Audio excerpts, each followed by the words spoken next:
Hello, viewer. I have some terrible news. I'm stuck in a little town called Silent Hill, where I can only see an endless fog and there's strange figures lurking in the darkness. A nearby radio starts cackling and I find myself growing wary of what might be waiting for me.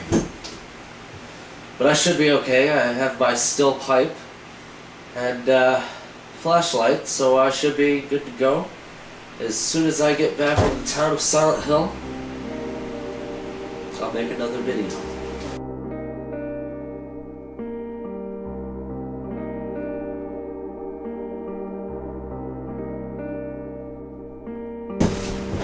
Anyway, if you haven't guessed what this is yet, basically it's my review of Silent Hill Homecoming, the latest Silent Hill game to be released in the franchise, which has been going strong for a while now.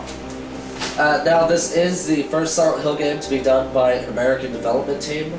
We did have a previous European team do Silent Hill Origins, but with Silent Hill Homecoming it was done by Americans. And now, it's very interesting because it's an American take on a Japanese take of American horror. And now when you first start playing the game, it definitely has that American horror feel to it without totally disregarding everything we know and love about Silent Hill. Now, there have been mixed reviews on this. You have some Silent Hill fans claiming it to be a disgrace among just all unholy and everything like that, but then you have others who actually like the game, like myself. The graphics, I felt, were really good. The character models could have been a little better, a little more detailed. As far as the environments go, I thought were done really well. The strange thing is, though, when you're playing the actual game, the graphics look better than in some of the cutscenes. The in-game cutscenes that you see, sometimes there just seems to be something off about it.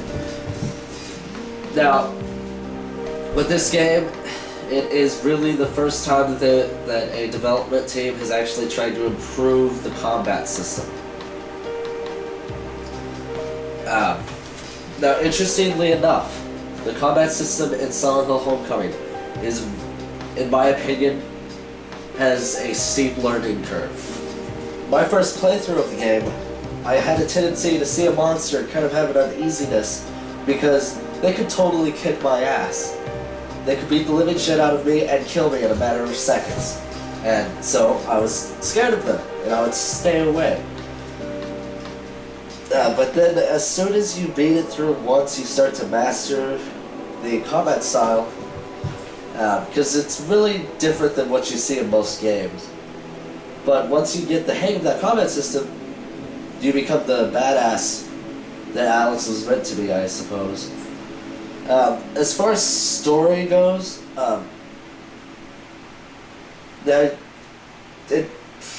with the Japanese, they have that weird thing they do, the way they do things.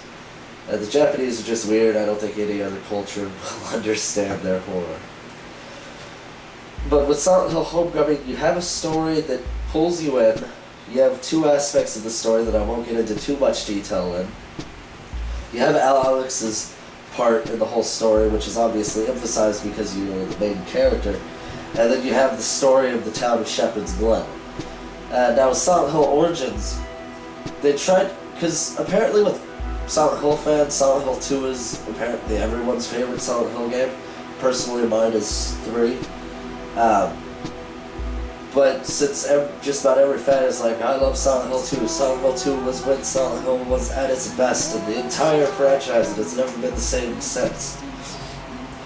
Well, the developers of Origins and Homecoming have taken that into consideration and have tried to sort of bring back the psychological aspect of Silent Hill 2. Now, what I'm getting at is Silent Hill Homecoming did it a lot better melding the two types of storylines together. Whereas Origins kind of fell flat, I think. Now,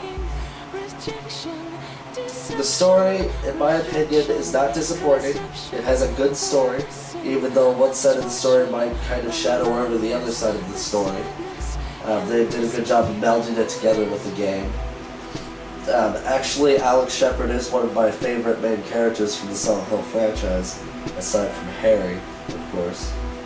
My least favorite being Henry. Now, this game does try to kind of update the franchise a little bit. Not necessarily make it like other games, but kind of push it in a new direction. Now, the monsters in this game, I did like. I liked a lot of the monsters. One of the biggest complaints about this game, though, is the heavy influence from the Silent Hill movie.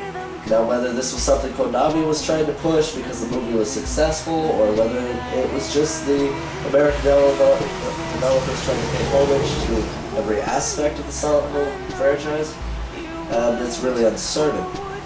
Now,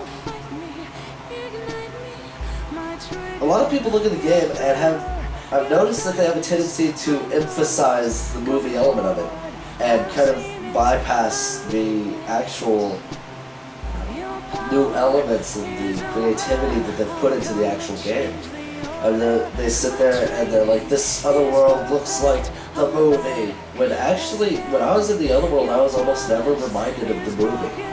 The movie had a certain way about it, yes, and it just, the Nightmare World and Silent Hill Homecoming didn't feel like the movie's Nightmare World to me. That's just what I'll say. Now, I was happy that this was the longest Silent Hill game that I've played. It took me around 15 to 16 hours. Normally a Silent Hill game takes me 10 minutes. Overall, I think it was a pretty good game. Definitely a good start. I mean, you look at the developers and they haven't really created any other games. This is definitely an impressive embark on it, and I definitely wouldn't mind seeing them doing another Silent Hill game. I would look forward to that, and I would hope that they'd be able to improve on the minor problems that they had with Silent Hill Homecoming.